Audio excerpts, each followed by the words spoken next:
فنان maaha ممثلنا maaha waxaan ku soo wada ani horna igama baran haddana igama sugaysid ila dhageyso codkaan macaan Sheekh Xasan Al-Waajidi suuratu an-Naml aayadda 15 السلام عليكم ورحمة الله وبركاته.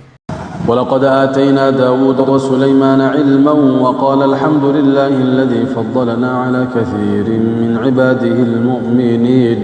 وورث سليمان داود وقال يا أيها الناس علمنا منطق الطير وأوتينا من كل شيء إن هذا لهو الفضل المبين وحشر لسليمان جنوده من الجن والإنس والطير فهم يوزعون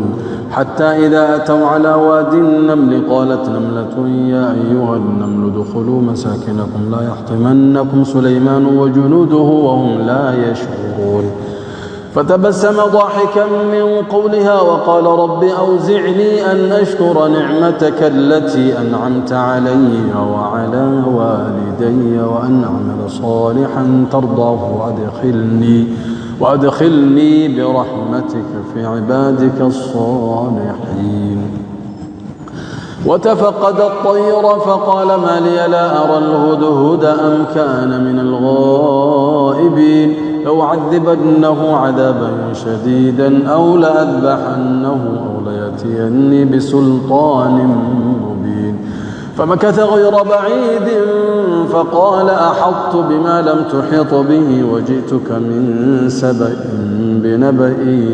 يقين إني وجدت امرأة تملكهم وأوتيت من كل شيء ولها عرش عظيم وجدتها وقومها يسجدون للشمس من دون الله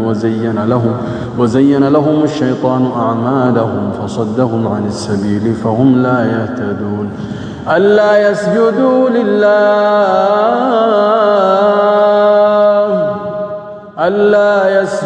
لله الذي يخرج الخبأ في السماوات والأرض ويعلم ما تخفون وما تعلنون الله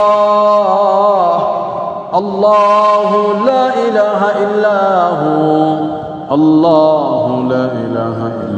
هو رب العرش العظيم.